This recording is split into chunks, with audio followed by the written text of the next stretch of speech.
Stopping the Show is a 1932 Fleischer Studios Betty Boop cartoon. This is directed by Dave Fleischer and Roland Crandall, with a voice cast including Mae Questel and Billy Murray. The animation for this is stunning.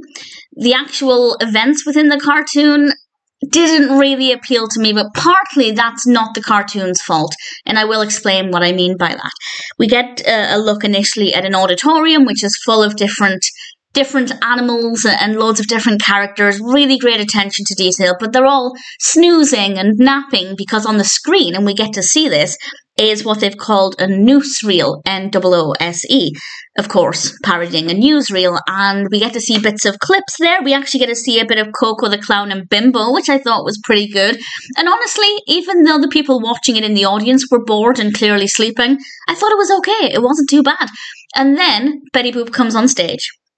And at this point, the animation is still absolutely gorgeous, still really enjoying the visuals, but I'm not really yet interested in the narrative. And to be honest, that continued. I really enjoyed Betty Boop's performance.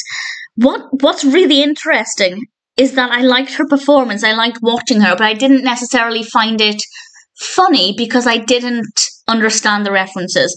She does impressions of Fanny Brice and Maurice Chevalier, and there's a good thing and a bad thing about this. The bad thing is that I don't know anything about them in any great detail, so I can't say if the impressions were good, if they were funny. I have absolutely no idea. So while I enjoyed watching her, I liked seeing her performing, I'm talking about her as if she's a real person. Genuinely, the performances are so brilliant. I feel like you get to know the character really well, to the point where I start to blur the boundaries between what's real and what's not real in the world of Betty Boop. But while I enjoyed watching the character, I didn't enjoy the impressions, if that makes sense, because I didn't get the references.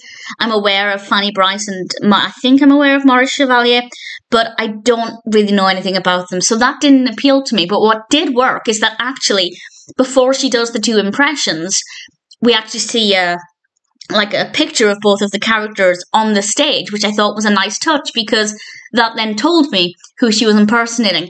And I say this because there are plenty of classic cartoons from around this time where there'll be caricatures of various celebrities and actors at the time. And sometimes they're really obvious and I can completely get who they are. And sometimes I'm completely clueless.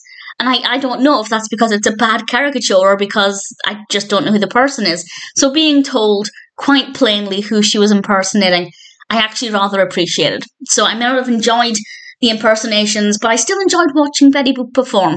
And that may sound contradictory, but I guess it's like saying I could love my favourite comedian on stage, but if they do an impression of somebody I don't understand, I still enjoy watching them perform. And therefore, I thought this was an okay cartoon, but I think it will be more entertaining to people who can understand the impressions in more detail. Well, I say that, it could be an absolutely terrible set of impersonations, and maybe it's not enjoyable if you know more about Fanny Brice and Maurice Chevalier. But for me, I thought it was okay. I enjoyed watching the character, even if I didn't really connect with the impersonations. And as I said, even though the people in the audience were not enjoying the newsreel, I didn't mind it. I thought it was pretty good, particularly the bit with Bimbo and Coco. And as I said, the animation is beautiful. It's delightfully animated. I really thoroughly enjoyed it. So visually, loved it. Really enjoyed watching Betty Boop, but there were definitely things in the impersonations that went over my head. So it's not my all-time favourite. I would love to know what you think of this, particularly if you can connect with those impersonations. But even if not, I'd love to know whether you like this or not. I did like it.